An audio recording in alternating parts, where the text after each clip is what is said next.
Hi, and welcome to episode 29 of the Page One podcast. I'm Marco. I'm Tarek.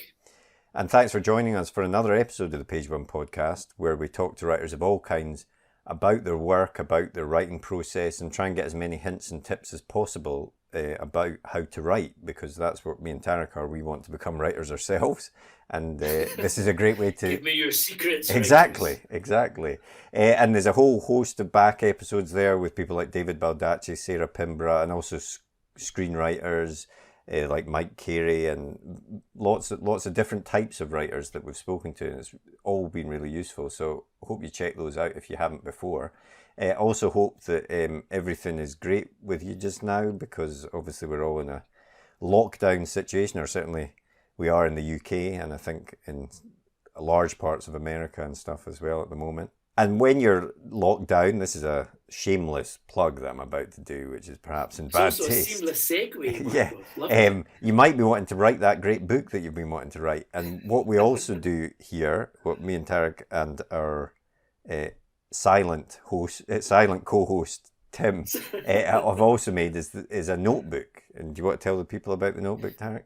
I will indeed. The notebook is called Page One Notebook, and we've mentioned it a couple of times, obviously, in the podcast. But for those that don't know what it is a writing tool to help you structure and plan your story. So it's a notebook split into sections such as plot, setting, character, etc., etc. And the idea is that you can use this for planning. You can use it to track when you're submitting to agents. You can sketch parts out. You can have ideas for your next book in it. It's a one-stop shop for planning and writing your novel. Yeah, and it's got special templates and everything that we've designed, and it's been a big hit with both professional authors and aspiring authors and writers. So please do check that out. It's on our website. Also, I promise you, this is the last begging part of the podcast. But if you enjoy the podcast, this episode or previous episodes, if you were able to give us a rating on Apple Podcasts and leave a review, that would be amazing, because it helps us climb up the charts. And that means that we get better authors. Authors such as Harriet Tyce, which just so happens to be this week's guest. Harriet Tyce was a best-selling author in the Sunday Times chart. I think she hit number 2, I think she got up to. Number 2 or 3, yeah, definitely, yeah. And all from her debut novel. Very first novel, Blood Orange, huge hit. It was selected for the Richard and Judy book club, which for those that don't know, which is mainly those who are not in the UK, she is essentially a book club, kind of like the Oprah Winfrey book club. Which, if you get picked to be in the club, you are just everywhere. The marketing from it is incredible. In every bookshop, more bookshops than you would be in supermarkets, etc. Yeah. So it really is a massive boost, and not obviously it's quite a small list. So to be picked to get into the club is a massive thing. Yeah, for your debut novel, it's amazing, and we speak to Harriet about that, and also about how, although she seems like an overnight success, there was a long path to get there. As often happens with these debut authors that are successful, there's been a lot of work put in beforehand. And also talk about her upcoming book, The Lies You Told, which is hopefully out in July, coronavirus permitting. So there's a lot in the podcast, so we hope you enjoy it. And we'll be back at the end of the podcast to chat a bit more and let you know who is on next week's podcast. See you then.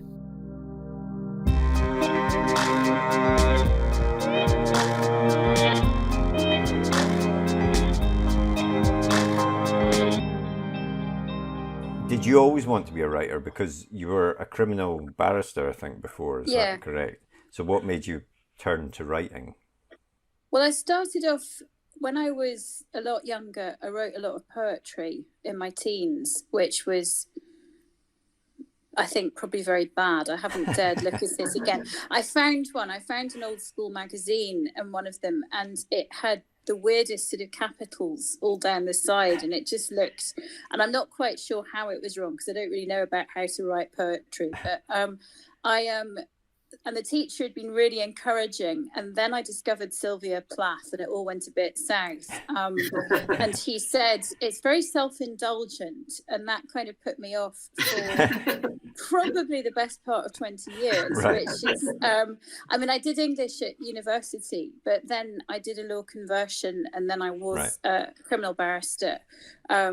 And I gave that up when I had kids, because it's not really, it wasn't a job I could combine in the way that I wanted to do parenting and work. And then I just sort of I mean, I'd always read, obviously. And a friend of mine signed up to do an MA in creative writing, and I was really angry. I was absolutely furious with it. I couldn't believe it. And then I had to go away and sort of work out why I was so annoyed about this, because it was such a bizarre reaction to have. And then I thought, you're just jealous. That's what it is, Harriet. You're actually really, really jealous. And I started to look at MAs, and I'm like, oh my God, 5,000 words. I haven't got that. I haven't got anything. So in the end, I did a little evening course, and I started out too scared even to want to introduce myself, and then we had to write sort of 3 sentences, and reading that out loud was terrifying. But it sort of progressed, and I had a 2,000 word short story which had, I thought, a brilliant ending, great hook. Well, not hook as much as twist. I was chuffed with it. And it just sort of progressed. It didn't start out with a plan, I didn't sort of, I think that as I kind of went on, I then developed the idea that I wanted an agent. That was what I wanted. And I was working towards getting an agent for probably, I'd say, 7 or 8 years. That was, and I'd done sort of manuscripts. I'd done 2 partials and 1 complete. And I had submitted to, I wouldn't be able to tell you how many agents. I mean, I didn't sort of go down the full list of hundreds. I had a list of, for the book that I'd finished before, well, I say book, but for the manuscript I'd finished before Blood Orange, I had probably got a list of about 30 agents that I was keen on, and I tried, and I got, I think, 6 or 7 people asked to read the full MS, which was encouraging. And the no's kept getting better, but they were still no's at the end of the day. That's quite a good kind of hit rate, though. 6 or 7 out of 30 is quite high. I was very pleased. I mean, I may have put out of my mind more agents than it feels as if there were a lot of rejections, but by the end, it certainly had felt good enough to keep going, if that makes sense. That and the rejections were sort of. They were all kind of the same, yes, at the same time kind of different, but the key point that all of them made was that they liked my writing. They didn't, the story was beyond redemption, and that there was obviously going to be way too much work to do on it, and I mean, and I can look back on it now and think, actually, that it was a deeply flawed piece of work, but I had feedback enough to feel that it was worth keeping going. It was worth sticking in the game. And then after that, I signed up to do the MA at UEA in the end in crime fiction, and it all sort of came together finally then that I got an agent. And it was weird because I'd never actually thought what happens next. It's just like, all you do is you want an agent. Oh yeah, I need an agent. They've got an agent. And it's like, what do you need the agent for? Was not a question I'd ever asked myself. So then suddenly it's like, it's going on submission. And I'm like, well, what does that mean? What? Hang on, publish it? Shit, no, what? And it all happened bizarrely fast, because I was halfway through the MA course when I got my agent. There was the opportunity to submit 10,000 words to David Hyam for a scholarship. Was that through the course? Was that part of the course? Yeah, it was part of the course. Cool. So you actually sort of had it being read by, and that was one of the main draws, aside from learning more and being in a structured environment and having a workshop group and all of that. It was also as a way of, it is bypassing the slush pile. I mean, they're forced to read it if it's their competition. Even if they don't get very far through it. and I didn't win the scholarship. And I was like, oh God, but I mean, at the same time, I knew it wasn't the end of the game. Again, it was disappointing though. And about 3 weeks later, I had an email from Veronique, who is one of the agents there, saying she'd actually really liked it and would I like to come and. Well, it was a very sort of tentative email, would I like to chat or maybe share a bit more or meet her for coffee? And I'm like, coffee, there, when, right, I'm there. I'm on my way. Exactly. And then we had a nice meeting, and she offered me representation in it. And again, it was quite funny because I said, does that mean I've got an agent then? And she said, well, look, there's lots of agents out there. You might want to go and, you should really go. And I'm like, no, I know you would. Why would I? Didn't know based on just the first 10,000 words or so that you sent in. Yes. Wow, that's fantastic.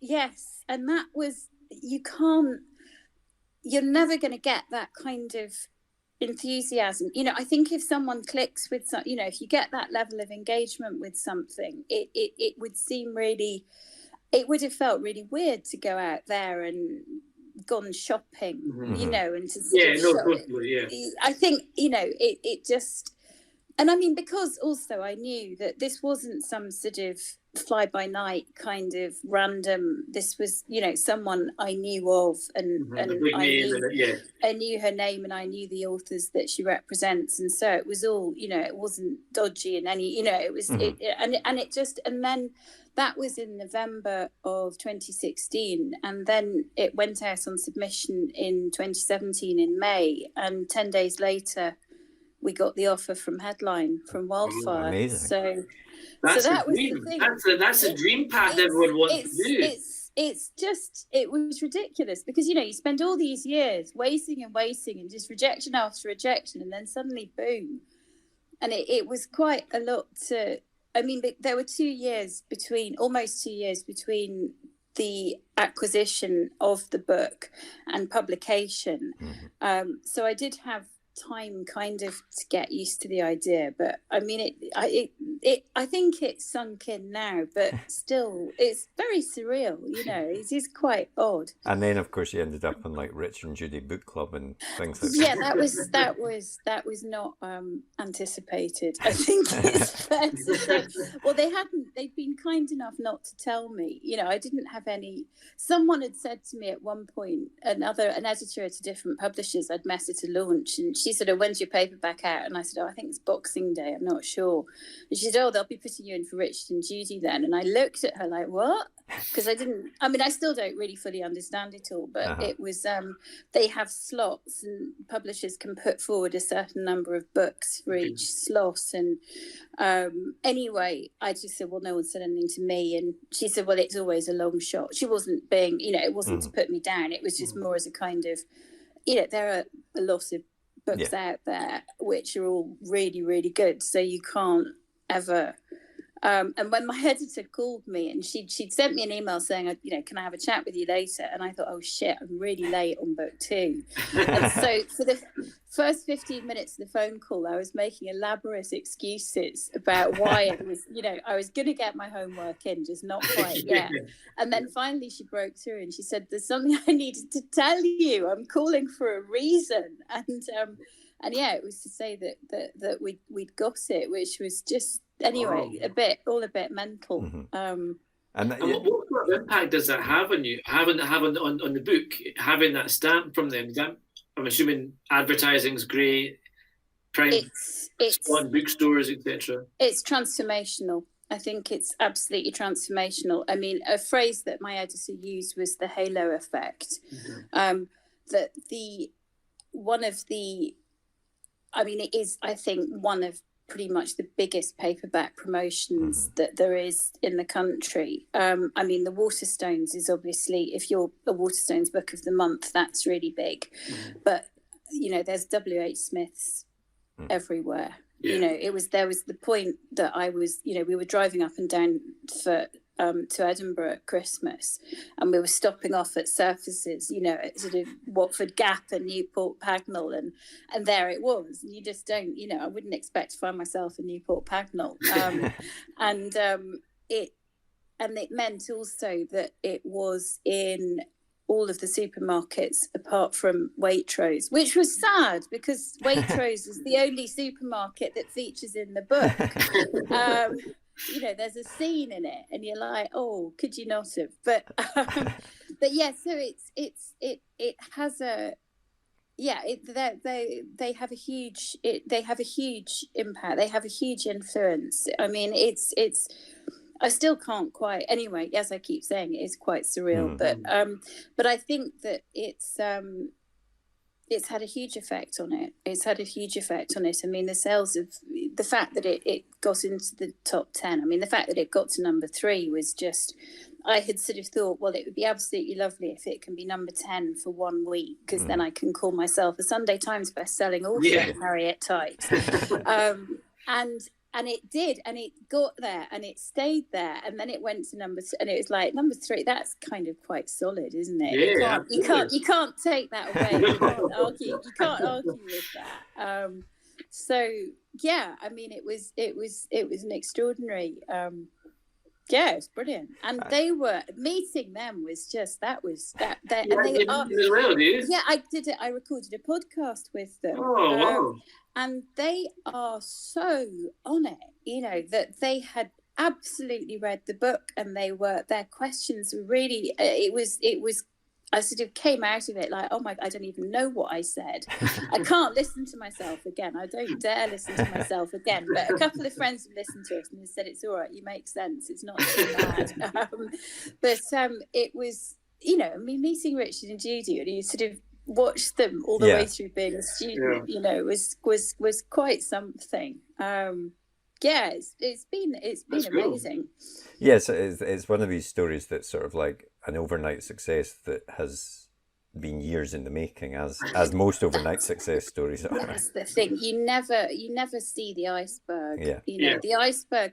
I think that the number of people who are genuinely an overnight success can be counted on one hand. I would have thought that everyone has got rejections, and I mean, and I think that one of the key points that different, you know, the people who make it are the people who keep going, because and just sort of take each rejection and try and work out how to improve. You know, you can tell with people that you meet in writing groups that there are the people who are prepared to listen to criticism, and there are the people who, and I mean, everyone's resistant at first, of course, because you don't want to be told that, you know, your piece of genius is actually shit. You want just to be appreciated. It's like editorial notes. You get them and you're like, oh, she's right. Yes. Yeah. Okay, that's right. And you do just have to keep on going. And if 5 people have told you the same thing, they're probably right. And if lots and lots of people have rejected it, I mean, the book I wrote before, which was called 3 for a Girl, and the title had absolutely no relationship to the book whatsoever. But it had girl in it, so we liked that. And I could have kept flogging it. And I mean, I think maybe I'd have got an agent eventually, but I'm not sure who, and I'm not sure. And it's sort of one of those things that if I had sort of pushed to that, and I sort of held on to that tight to me, and this is the book I've done, I can't possibly move away from it, then would I have been giving myself the best shot? And I think the answer has to be no, because by going away and, you know, by allowing that to fail and then to start something. And then, in fact, there was another one after that was dreadful. And I really lost confidence for a while. And then I thought, well, and that was when I signed up for the UEA course. And that's when I started Blood Orange. And, you know, and that I don't think the other book would have achieved. What was it, though, that gave you the strength or the confidence to say, right, I'm just going to put this to the side. This isn't working. I'm just going to start again, go back to square one, kind of a thing. What you'd obviously sent it out to a lot of people and kept trying to get it, but obviously at some point you've decided I need to move on now. Because I think that's the thing that a lot of people struggle with. Well, I think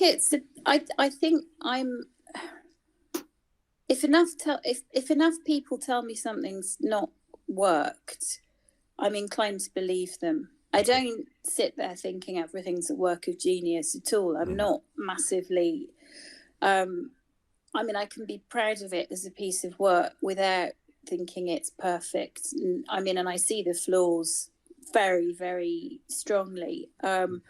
So I'm not going to say it takes it. If somebody I don't respect tells me something's shit, then I won't pay attention to that, and I won't let that put me off my stride. But if people whose opinion I respect all say collectively, look, this is not come together. And I think also, I mean, for all that I'm a perfectionist and it's never right, I do also know if it's completely wrong, because with the second book I had written in 2018, I wrote an 82,000 word manuscript that went really weird and wrong and dark. And I got to the end of it and I thought, I don't think this is right, but I need to give it. So I gave it to my agent and I gave it to one of my best friends. And they both obviously got to the really ropey bit at the same time over the weekend. They were reading it because they both messaged me going, what the actual fuck is this? And I knew exactly the bit they're at. And I was like, yeah, all right, maybe it's a bit much. And I think that afterwards, Katie said it was like a fever dream. And my agent was like, some of it's really lush, beautiful writing, but and we thought about it for 2 weeks, and then I kept bursting into tears whenever I talked about it. And then I thought, I can't fix this. I know I can't fix this, and I know actually I don't want to fix this either. I'd rather start something else than go back and ever look at this again. I've actually made my husband promise that even in the event of my untimely death, he's not allowed to do a posthumous publication because it's so bad.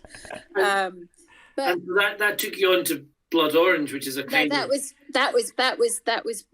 Sorry. And this was what led you on to write your. No, this was the one after Blood Orange. Well, you had 2 books before Blood Orange. Yeah, this is after Blood Orange. This is the one I was trying to write post publication. Well, it was during the publication.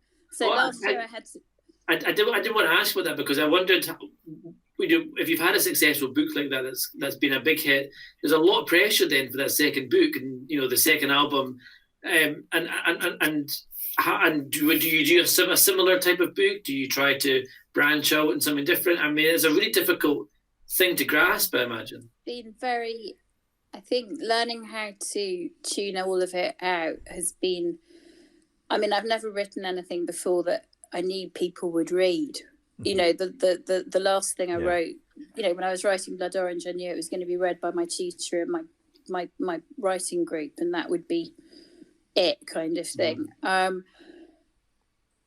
think I haven't branched out. I mean, there's still a barrister and there's still law. It was really difficult because I had to come up with. I'd had initially an idea of doing a kind of companion book, so it was sort of telling different parts of the story in more depth, and that wasn't something that the publishers thought they were particularly interested in, which actually I think is right, because I do feel Blood Orange is complete. I don't think there's anything more needs saying around it. So they wanted a standalone, and that's. Too much freedom can be quite frightening as well, because how do you come up with an idea? And that, because I saw, on your list that was something, how do you come up with ideas? And the answer is, I don't know. But I knew that I was interested in, because we've just got my daughter through primary school, and I found some of the politics of the school gate have been interesting. And it's just interesting sort of seeing competitive parenting and just, it's kind of group dynamics and people playing out their fantasies through their children and, all of that kind of thing. So I thought this is something I'm kind of interested in. How can I turn it into a story? And then it just sort of built. But the outline I gave them at the beginning is about 100 times different from the book that they've had in the end, and fortunately they thought it was all right and they thought it worked. But I mean, there is a barrister, there is an aspect of it's less about law, and I think that I had thought originally that I was going to stick kind of to keeping things within a legal premise, but I think I may have, I have exhausted my knowledge now, because I left 15 years ago, so I haven't done it and it's changed in so many ways. I mean, the impacts of austerity on legal aid have been so great that I think it's a very, very different world. And also in terms of, digitalization in court. And I don't want to go back and spend 2 months watching people in court to try and sort of get my knowledge up to speed. And actually, I think I'm having the confidence to, because it's all about confidence as well, that you have to start, it's all sort of steps away from, you have to develop. I think you have to develop and you have to try and move on, but it's hard. I mean, I don't know, I've now finished the line edits, and the book is, the book's due to be published in July. But of course, everything is going to be up in the air, all of that. But that in theory, at least, proofs are going to be being put together around now.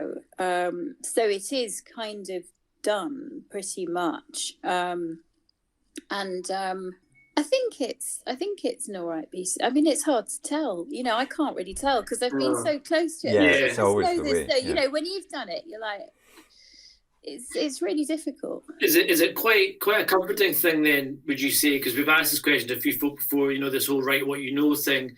And was that quite, is maybe comfort's the wrong word, but was it quite nice having that security of writing something which you did know something about, and then you could take, which is the crime, the law, and then kind of draft a thriller out of that narrative? Was that quite a nice way to start? Yeah, I think that it's about finding a truth in what you're writing, that I had been struggling to work out how to explain it.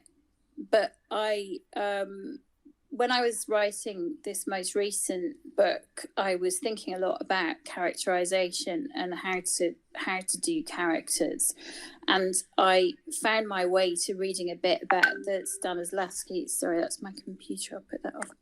That I found my way to reading about the Stanislavski acting method. And there was something, there are a couple of things in that, actually. One of them, which I think goes back to the resilience point of being able to overcome rejection and to keep going.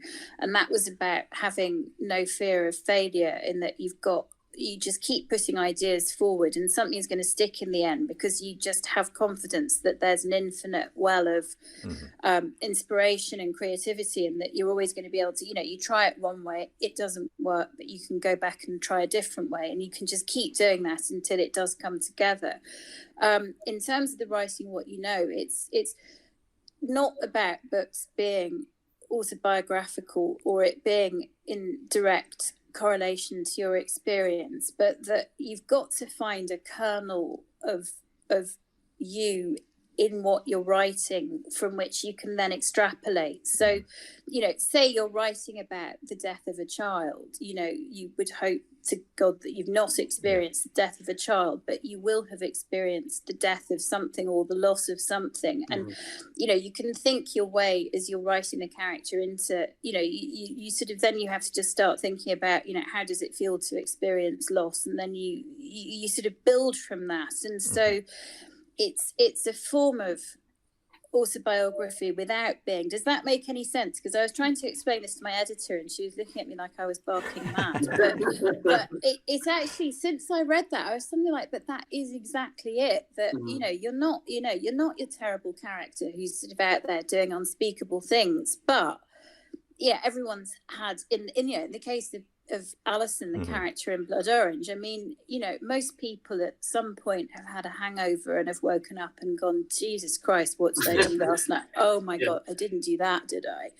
And, and then you've got to take that and run with it and just turn it into sort of, you take the egg and you beat it and you've got a meringue. But, you've got to have a bit of egg there in the first place. That's a good one. I love that. I'm going to remember that. And do you come up with because obviously in Blood Orange the characters are all they're all very strong characters, but they're all very, very flawed characters. I think everyone. I don't know what you mean. I love them. But do you come to a story with a character in mind, or with a plot or an idea for a twist or something like that, or does it just vary depending on what you're writing?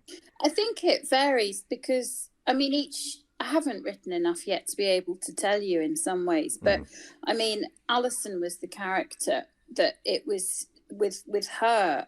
It was a kind of combination of, I'd had the experience of being at the bar and of charging across the southeast with a wheelie bag. And I'd certainly researched the hangovers for the ending. This ending came into my head, and I wasn't sure who it was going to happen to or how it was, but that was always there. But I had to sort of fill up a lot of words to get to that point. In the one that I've just written, the idea, as I say, it was kind of, the setup was just that it can be very toxic if you've got people competing via their children, and there was this sort of idea of narcissistic mothers and mothers and daughters, and how that can kind of play through, and then the phrase came into my head of motherland goes noir, so it's kind of a bit like that, and also just trying to play with sort of feelings of, you know, being an outsider and you know, seeing groups that are ready-made and not being a part of it, and always being peripheral, and you know, sort of playing with those kinds of things. For the next book, I'm trying to, it would be good, I'd like to have a question as a starting point, you know, sort of Erin Kelly. I did a panel with Erin Kelly, and she said that she starts off with a sort of what if scenario, and that's, I think, something that I'm trying to do. I'm trying to sort of think of that, because it looks quite good on a cover, I think, if you've got a question. Well, no, but, you know, you look at books which have been, I mean, you know, you look at The Silent Patient, and it's been so hugely successful, and it's actually, it's genius in its simplicity, because it's got this, you know, she knows what, you know, only she knows what happens, only I can make her speak, and you're immediately there going, what does she know? Who are you? Why? What? That's really important, isn't it? To especially, there's so many books on the shelf, you want that something to catch your eye immediately. Exactly, that's exactly right, and it's quite coming up with a hook. I mean, it's like the Steve Kavanagh book, the 13. You know, the serial killers in the courtroom, but he's on the jury. Yeah, I mean, right. It's a great setup. You just find out what that's about. Yeah, absolutely. It's fantastic. So yeah, I mean, that's something that I sort of feel that I'm better at setups than hooks, and so I'm setting myself a challenge of trying to think of a hook, which, you know, we'll see.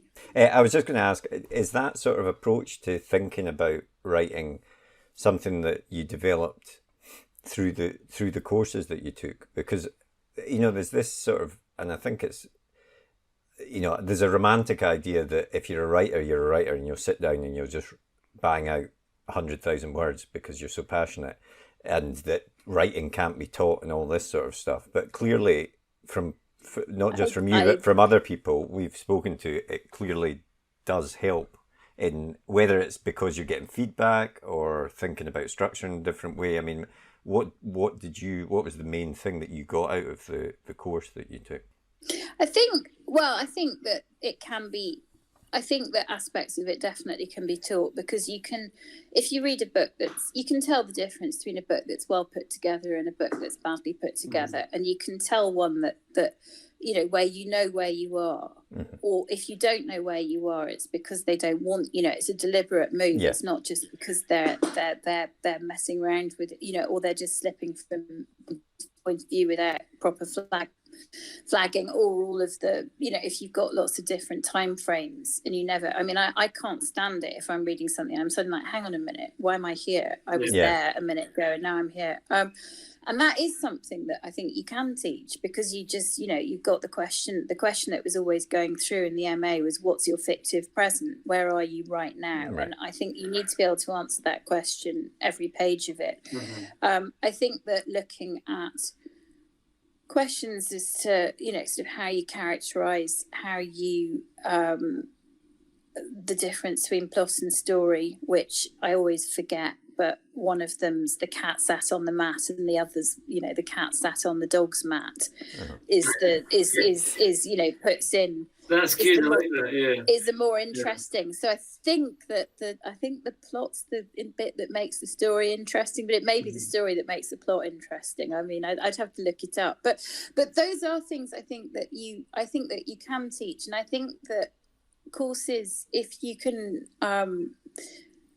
it's a commitment to, you're making a commitment of time. You are making a financial commitment, which is obviously out of some people's reach. Though a lot of bursaries are available, and of course there are a huge number of online resources that you can go away and read a couple of books. And of course the biggest thing that you can do is just read, full stop, because obviously that's the kind of key point. If you've never read a book, then you're going to write something quite odd, but if you've read lots and lots of books, then it's not at all difficult. Well, it's not impossible to go away and actually take it apart and go, how does this work? How do they do that?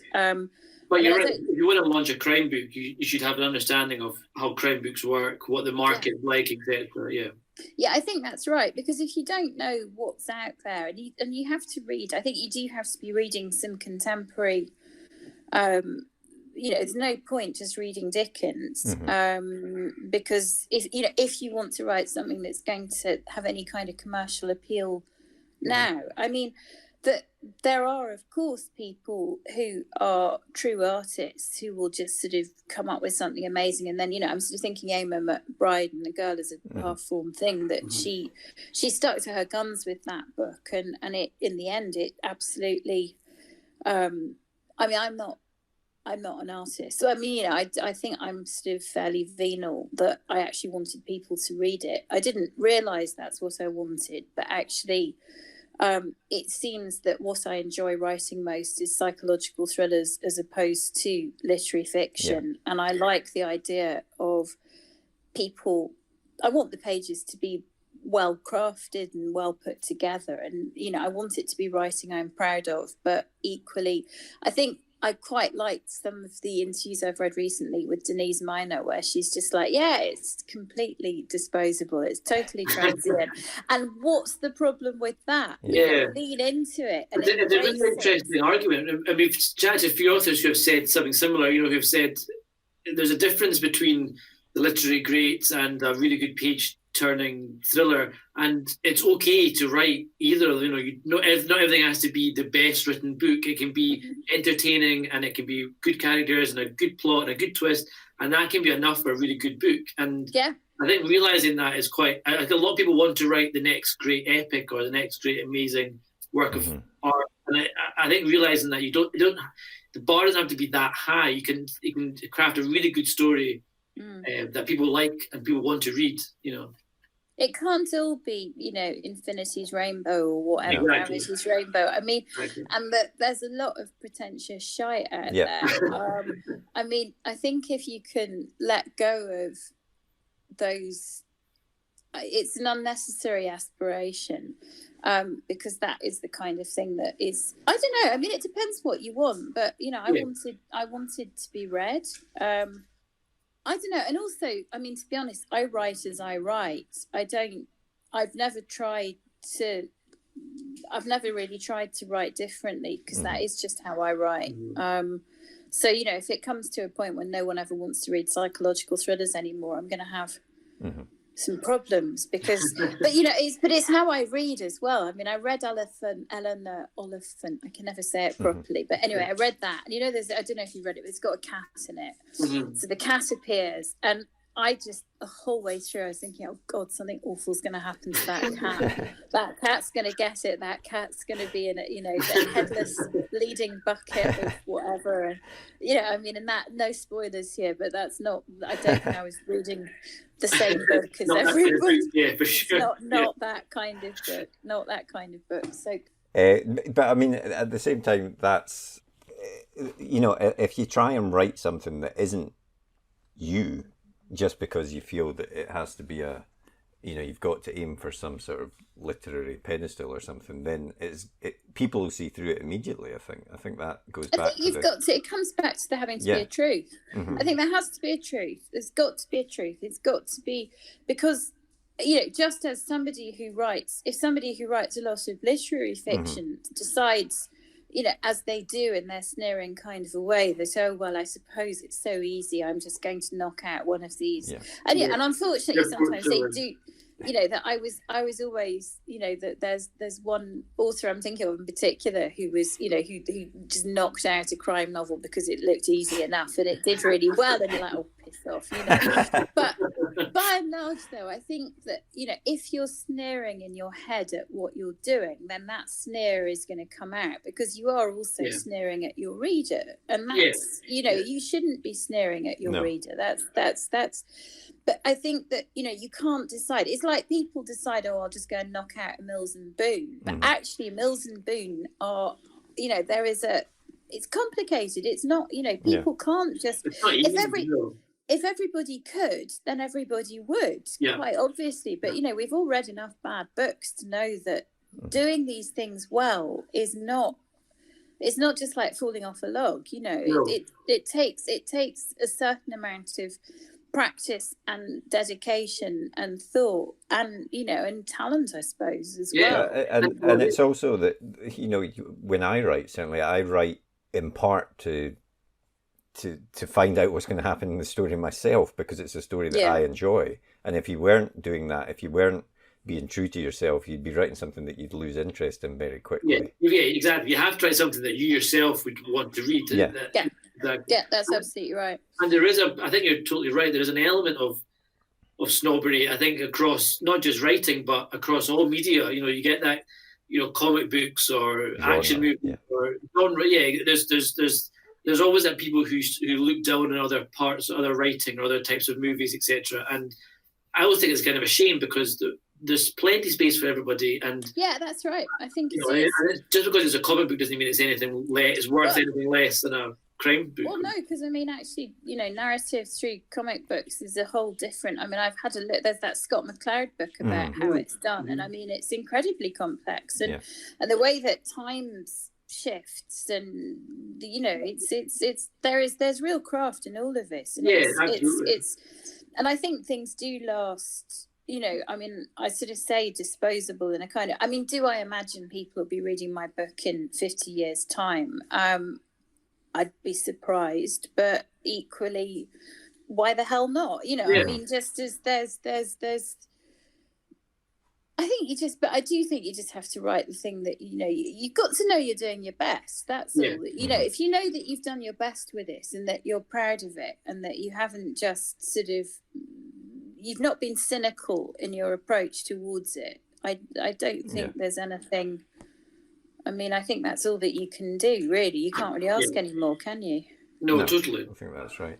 And going back to the actual process when you're writing a book, are you someone that will sit down and plan everything out in detail? Or, you said earlier that for your new book, your outline is entirely different from what it ended up. Do you spend a lot of time planning, or are you a pantser, as they say? I plan, and then it wanders off, and then I evolve the plan. I do try, and I did sort of try with all of the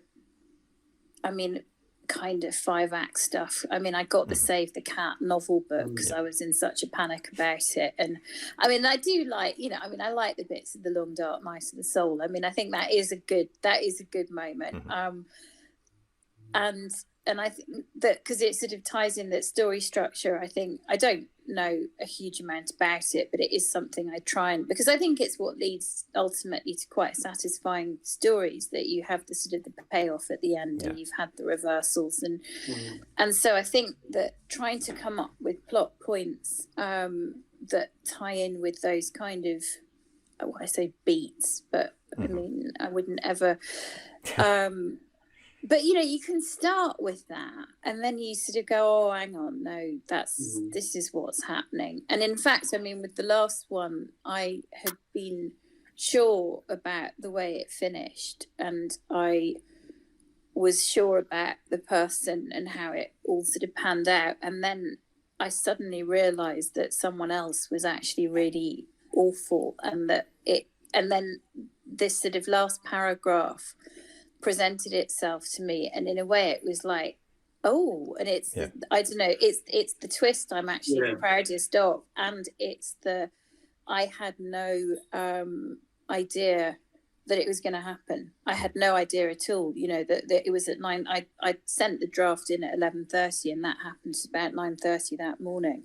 Right. And that was something that had not been on. So I think that I do have a sort of framework. I mean, I do have a structure that I work with, but then I'm very open to it changing, and then I try and make the plan, and then I go back and in a way, the first draft of the last one had lots of, it was almost like I just put chess pieces on a board. I had sort of holding positions, but I had no explanation as to why. There was a character called Robert who was perpetually in Asia because it worked for the time difference, in that he just couldn't be there and available on the phone at a particular time. And I'm like, why is he not on the phone? I know he's in Asia. Where? It doesn't matter where he is. That's the next draft. Further away. He's got to be somewhere where it's a 9 to 12 hour time difference as opposed to a 6 to 7 time hour difference. So probably Japan. Yeah, I see him in Tokyo, but not with not because Tokyo's got anything to do with the plot whatsoever. But I think that's right. I think when a lot of people write their first draft, they want it to be perfect that first time. And I think you're right. I think, as you say, the best way is maybe always just to hammer through it, make things happen as they need to happen, and then on your next draft, go back and fill in the backstory to make it more cemented. That's absolutely right. I think that's absolutely right. That the process. This was the first time I had done, because the last Blood Orange was written via workshop and tutorials, so it was sort of edited as I went almost. When it was actually edited by my editor, there were some changes, but nothing too dramatic, just because we'd sort of ironed out the worst of the flaws already. Yeah.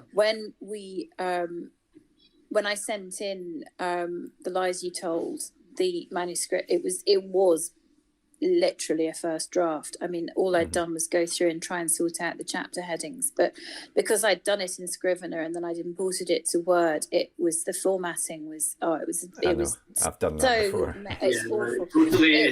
It's ridiculous. It was just so well. I've discovered now how to do chapter headings so that you can navigate around a Word document, so I don't think I'm ever going to go back to Scrivener again, because it was just, I do love the fact that you can chunk it, but equally the compilation of the documents so painful that and so what I sent was really messy, and people's names changed, but the framework was there, and so Kate, my editor, was able to see mercifully that the framework was sound, and it went through 3 rounds of edits. The second round of edits was, well, each of them were hard in their own ways, but the first one was hard because it was trying to sort out plot. The second one was, I actually had to go in and be told in person that could I please change all of the 90,000 words from the third person into the first person. Oh, no way. Wow, that must be a fairly massive piece of work. It was okay. I mean, actually, it was, because it was the right call, it was easier than I thought it was going to be, but I did actually put my head in my hands when I was asked to do it. It was like... What makes someone think? I mean, that's quite a good point. How do you decide a first or third person, and why was it that you changed it from one to the other? Well, I think I like writing first person, but because Blood Orange is first person, I'd wanted to differentiate, and it was as arbitrary as a decision as that. It wasn't a decision made for the good of the book.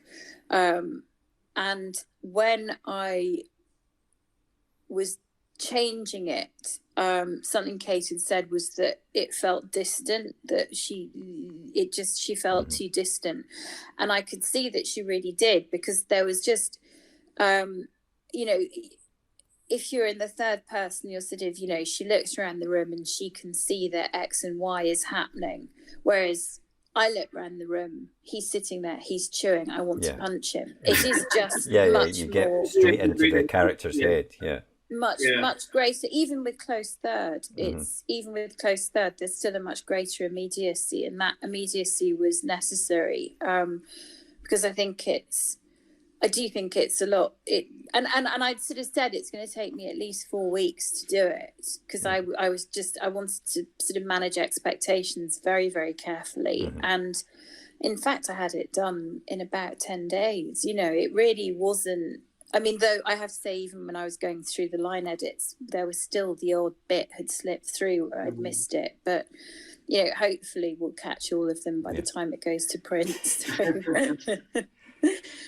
Yeah, it does sound like the sort of thing you don't want to be told, though, I have to say. Yeah. Change the whole perspective of this novel. But then if it's improved if it makes it better, it's worth doing it. And it's sort of, and you get the feedback, and you have to go away and just sort of absorb it for a little bit. But generally, I'm sure that you've sort of looked at the comparison between Raymond Carver pre Gordon Lish editing and post Gordon Lish editing. And I mean, pre Gordon Lish editing, I mean, he's a maundering sentimental. I mean, it's great, but it's verbose as hell. And then you bring Lish in, and it gets lished, and it all gets cut down. And actually, that's what sort of it is a collaboration. And I mean, and I think that work is much stronger for being edited by a second pair of eyes, because you lose perspective entirely. And we've all read big massive tomes by authors that are so big they don't get told anymore. I can't think to whom you might be.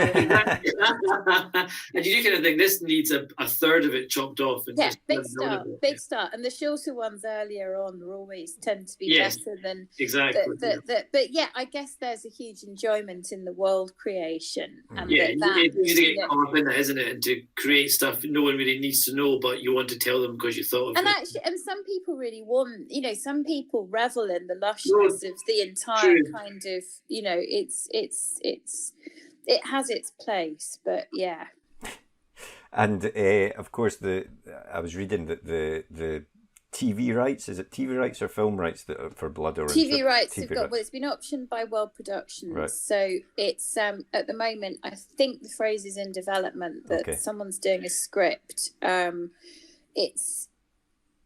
been interest by a new streaming company called Quibi. Right. Oh yeah, that's the stuff on your mobile, is it? Yeah, that's right. Mobile and iPhone, iPad, and it's 10-minute episodes. So I don't know how many. It's sort of it's there was something in Deadline Hollywood that they talked about it, but it's not. Nothing is. It's what's brilliant is that it is being done into a screenplay, and I get sent the episodes. Oh, and brilliant! It's so surreal. It's so surreal that somebody's working so hard on something, and that they're coming up with their vision of it and how it would work on a screen. Because, is it hard to see it in someone else's approach? If someone changes something, is that quite difficult, or can you appreciate that? I think that I see it as it's a new iteration of it. I mean, it's not something that I could do. I have I've never written a script, I don't know how you do it. I don't know what I never really see myself as being that visual in the way that I write. I sort of imagine things more kind of as they feel rather than as they look, if that makes any sense. So I think that if I had ever had an aspiration of doing it myself, I might feel resentful of changes. But because, I'm just it's great seeing what someone else can come up with. And it doesn't feel like being flayed. I mean, I listened to the audio book for about 30 seconds, and even though she reads it absolutely brilliantly, it's worse than hearing your own words. It's really, it's just like, oh my God, no, I didn't. Oh, I wrote, oh shit, I can't. I've only recently actually got into audiobooks, and it is. Oh, they're brilliant, aren't they? There is a good way of taking on board certain types of stories. I think certain types of book work much better as an audiobook than others, definitely. But And it's just so you can kind of slot into your day quite easily, you know, like Yes, a walk or a yes. drive, you can just get through that's quicker. Yeah. But it is That's different from a exactly it. podcast or something, because you can sort of tune out of a podcast Yeah, you and need tune to, you're back in. paying But attention a lot you more, need to aren't you? be, yeah, you have to be paying attention to an audiobook, it tends to be. So The Lies You Told is due out in July. Yeah. What is next? Is there anything else in the pipeline? I'm thinking that's at the moment. I'm thinking. I mean, it was a 2-book contract, so that's me. I've got to try and come up with. I mean, I'm concentration spans a little bit sort of on and off at the moment. Yeah. So I'm coming up with various thoughts, and I'm going to see what I can put it into. I think it would be good to have a project ongoing right now.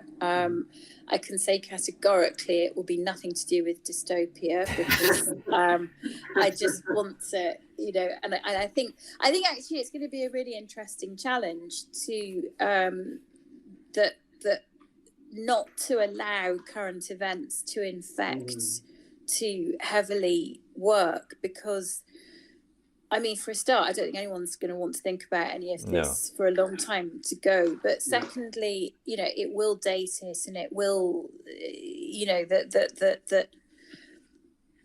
But yeah, I think that's a sort of. But you know, to be fair, we're not long into it, and so we haven't yet settled into whatever changes we need to make. And I read a comment on Twitter from someone saying the people I feel sorry for are the agents that are going to get 500 dystopian novels sent to them this week, you know. Everyone's locked inside, nothing to do but write stories and send them off to people. Exactly. Can you imagine? No, well, I mean, I think when it was all sort of kicking off, I'd had a brilliant idea about being stuck at different points. And, you know, I do think there is something in the kind of idea of it's all very well if you get locked down, but what if you're not where you're meant to be?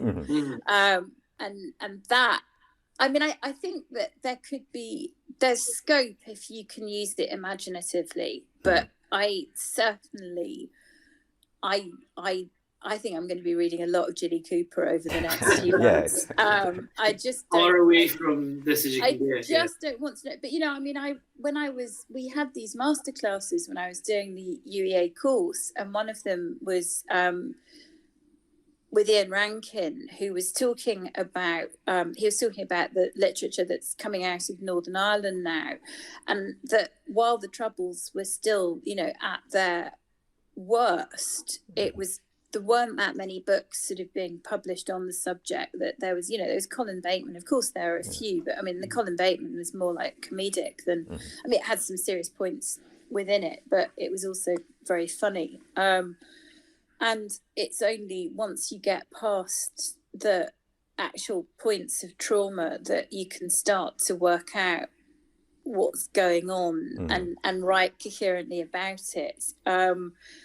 So, you know, I think that anything decent on this is years off. Yeah, I think that's right. And frankly, I'm not going to bloody read it, even when it is published. It's going to have been. So, but, you know, it's a sort of, Chris O'Dowd asked a question on Twitter. You know, you sort of said, how do you not? You know, what changes do you bring in? I mean, but we can't even imagine what permanent changes there might or might not be. It's far too early. Yeah. You know, she sanitised her hands and put on her mask before going out to the shops. Is sort of, I mean, you could chuck in the odd thing, but I mean, I have to say, actually, with everything I've written so far, I've tried not to be too specific even about social media, because I think that, you know, if you start talking about your MySpace page, or, you know, you do.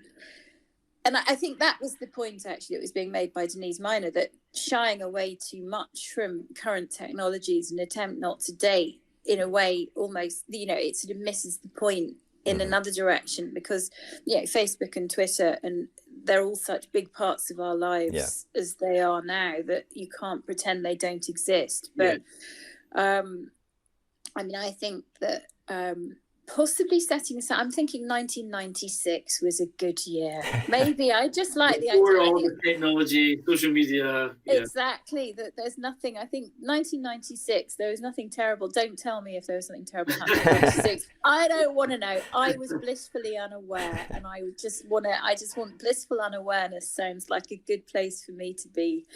But yeah. So I think. I mean, I'd like to. I think that from the point of view of imposing some discipline in life, and that it would be good to be working on something and trying to write, even if it's 500 words a day. It would be good to be doing something, because that kind of thing is good for the soul, rather than spending your whole time just scrolling up news. And it's not healthy, I don't think, is it? No, but it's unfortunately, it's far too easy to do. Hard not to. Yeah, exactly. Yeah, I think for now that's absolutely, absolutely right. But I have to say, it's been absolutely lovely to talk about writing again, and there's a reminder that it does still exist and it is going to exist. And when you get particularly apocalyptic in vision, it's it will still, humanity survived the Black Death. It did. Yes. So. We're all giving 3 lizard heads for the next page turner book in the future. We'll be totally fine. The books will still be there. How would you make them Exactly.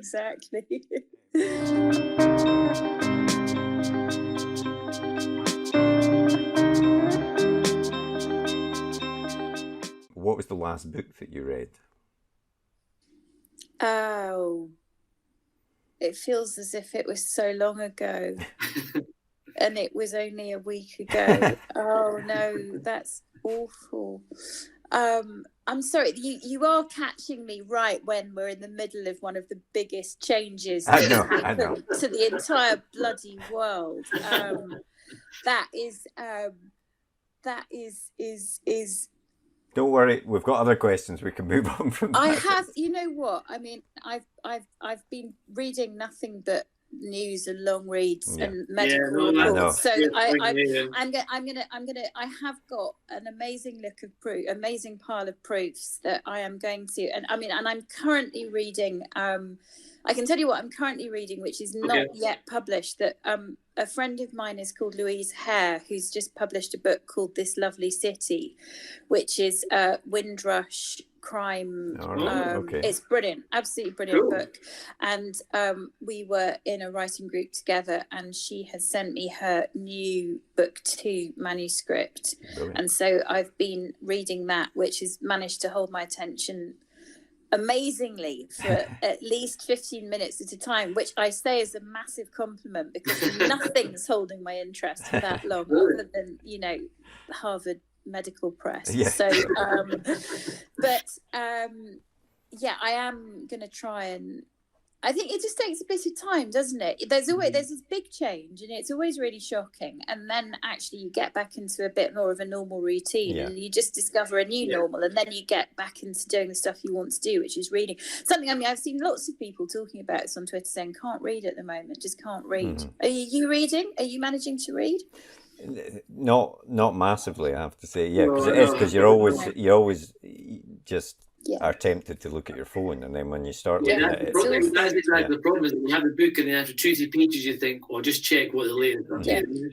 And so many news apps now have got the live feeds, so they're pulling together everything across the internet, and you're just scrolling through it. Constantly. Although actually going back to the audiobooks, is that I am managing to listen to more audiobooks, and that kind of takes you out of it because someone else is saying it to you. Because that's actually the thing I found really good recently has been cooking, and just doing some cooking and kind of doing like housework and mechanical things that still need to be done, and actually doing that while listening to an audiobook seems like that is a really good idea. That's a really good idea. I might do that.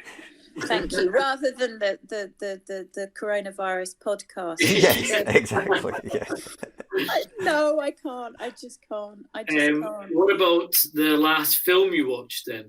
The last film that I watched was Parasite, actually. And it was bloody brilliant. Yeah, that's an excellent. Absolutely loved it. We got it on. We didn't go to the cinema. My husband had actually ordered it on Blu-ray from Australia. He was so keen to get it, and it was, sorry, my light's now going off. Is that, let me just see if I can. Okay. Yeah, put the screen up a bit. Yeah, it's just brilliant, isn't it? It's absolutely brilliant. And it's a domestic noir. Yeah, that's what's so, it's a domestic noir. It's a domestic noir, and yes, he's really clever with stairs, and I know that he's making a socio-economic point, but it's a domestic noir. So people can get off their high horses about crime. It just won a bloody Oscar. It was interview with the director. I think he said the only thing that separates people from this whole world of other films and fiction is like 1.5 centimeters. It's just the subtitles. And once you get over that hurdle, there's a whole world of films that hopefully this winning the Oscar will open doors to a lot of other people. I really hope so. Because it was just brilliant. And I didn't know what I was. I hadn't read very much about it. I mean, I had it in my mind it was horror, so I was a bit reluctant, just because I'm very bad with horror. I don't like being scared. But then actually, I have to say, I went away and I read the synopsis of the plot on Wikipedia, and I felt much better watching it. I just don't. I get scared. I don't. No, I'm not a big horror fan. I thought it was genius. It was just so, and I'm not a big one for cinematography, but I could tell it was really well. They were really good pictures that were being put together. And what was the last TV show you watched or are watching at the moment? The last TV show I watched was Schitt's Creek. Oh, right. On Netflix, and I love it. And I've recommended that to so many people as just pure escapist, wonderful, but with a bit of an edge. It's caustic, it's brilliantly written, and David Rose is just gorgeous. It's just on every level, just gorgeous. It's just so well done. Great. Well, it's on my list of things to watch. I've never actually watched it. And it's only 20-minute episodes, so you can watch a 20-minute episode and then check your phone. Yeah. Okay. I'll do that. And they're people who've undergone huge change. They've gone from being filthy rich to losing everything to being in this motel, and they come out of it sadder, wiser, nicer people. So change is good for us. We've got to embrace the change and embrace the. And the very last thing we always do in each episode is a quick fire either or. So just the first answer comes into your head, and silk or suits. As in the TV shows. Yes, but what's the TV? Oh, Silks. Yes, sorry, the one about lawyers. Yes. Yeah. I'd say Silks over Suits. I've never watched Suits though, so. Okay. Nice fast Ben. Real book or an e-book? Oh, it depends how heavy it is. I quite like ebooks. I love the immediate accessibility of Kindle. And that you can get what you like when you like it. And but I now do when I read real books. I sort of press the corner to turn the page. So I find myself sometimes how on a Kindle you can hold a word or something and it'll bring up. Sometimes even when I've got a real book, I'm like. My instinct is to press the word to try and find out what it is. I think you might be the first person who's chosen ebook for that question, which I wholeheartedly agree with, because I also like it for those same reasons. I just remember. I remember going on holiday. With rucksacks full of books, and then you run out, and you'd just be stuck with whatever there'd be, which would generally be crap. And now you can sit there and go, "Oh, I feel like reading about this," and you suddenly bought it. I mean, I just don't see how anybody can. Well, anyway, people like objecting, and I do love a book, but also, I mean, my house is full of them. Yeah. And there is a point where there is no more shelf, there is no more space, and I just don't have. I'm very fond of my ebook reader. Oh, I'll go for one then. Fancy restaurant or a takeaway? In normal times. Takeaway. Yeah, in non-lockdown scenarios. Yeah. No. Well, it's all right. How about the fancy restaurant delivering to my house? That would be. Yeah. That's happening quite a bit. Yeah, that's right. Yeah, okay, fair enough. And another one that is affected at the moment, but in normal circumstances, TV or cinema. I'd always say TV because I don't really go to the cinema. But I may well be desperate to go to the cinema in another 6 months. So.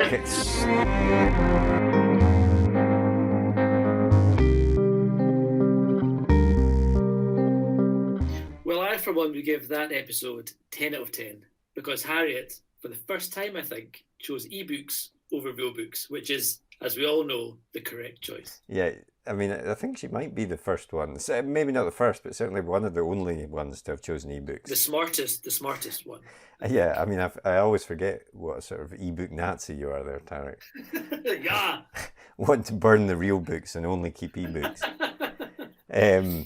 But yeah, no, interesting. I mean, I love ebooks as well because obviously great for going on holiday is the main advantage, but also great for reading at night. If your partner has got their light turned off, then you can still read your ebook. Yeah, that stuff I do love, and the fact you can read it with one hand.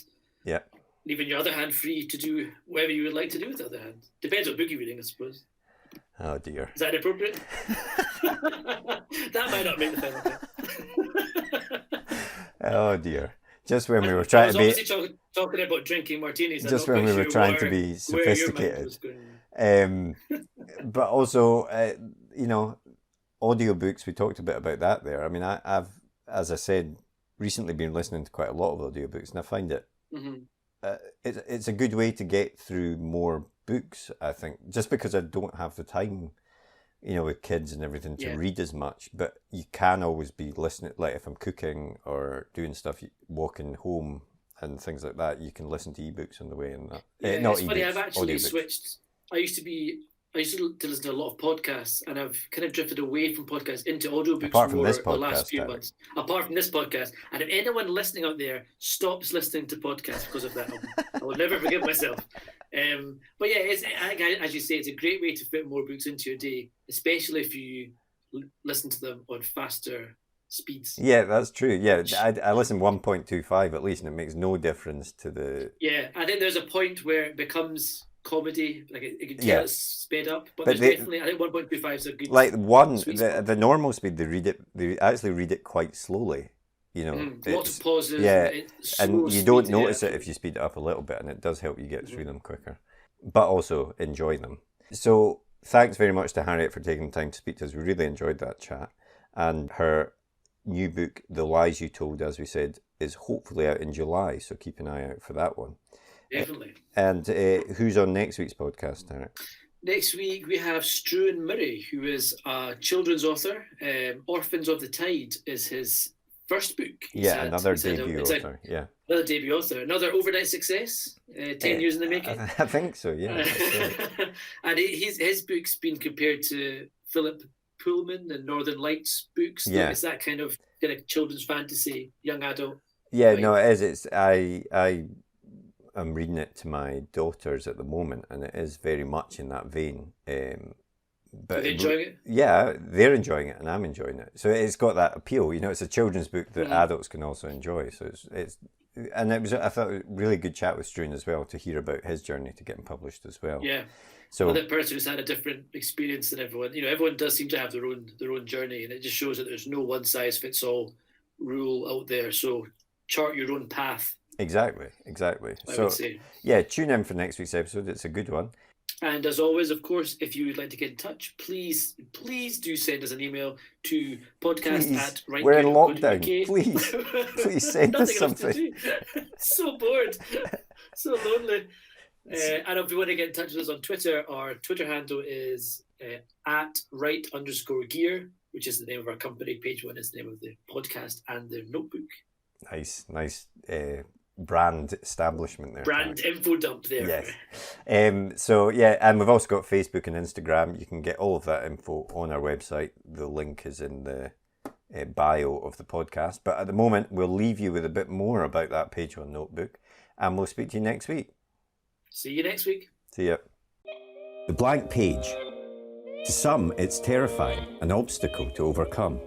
But we prefer to think of it as an opportunity, a blank canvas to be filled with all of the adventures and characters in our head. So how to overcome that fear? Well, we all know the best advice for a writer is write. Seriously, get words on the page and more will follow. But what about later, when you start trying to pull those threads of what you've written together? What about the character you wrote about way back at the start? Who was she again? What was she carrying? And where did she leave the MacGuffin that she now really needs in the third act? Think about all those top thrillers you like to read, or that amazing drama you just watched. What did they all have in common? Structure and planning. As aspiring writers ourselves, we've tried many different methods to try and organise all the thoughts about the stories we want to tell. We've been there searching for a piece of scrap paper to note something down, or making a quick note on our phone in between meetings. Or sometimes we'll make a note in whatever notebook we're carrying, or a document on our laptop so we don't forget that great idea. Let's be honest, it can all be a bit messy and it's easy to lose track of everything. And that's when we realised it's not just a story that needs structure and planning, but the way we gather all of our thoughts about it as well. And so we made Page One. Page One is more than just another notebook. It's a place to put down all your ideas for your latest project, divided into easy-to-use sections that will help you plan your story, so that when that blank page comes calling, you're ready to answer. And then afterwards, once it's written, we realised you need to plan how to let people read it, so we included a section relating to submissions. Each one is designed for one project, whether you want to write a book, screenplay, a comic, or any other kind of story. We truly believe that when you use it, it will help you get to the main event, writing your story. So we hope this helps. We can't wait to read what you come up with. And remember, every story starts with page one. Well, I hope you enjoyed that episode. If you did, please leave a comment down below, hit that thumbs up button, and be sure to hit that subscribe button as well so you never miss an episode like these ones below. And if you want to get in touch, you can always drop us a tweet in the Twitter machine, which is at UKPage1, as evidenced here, and our other social media channels are available. Otherwise, we hope to see you next episode. See you later.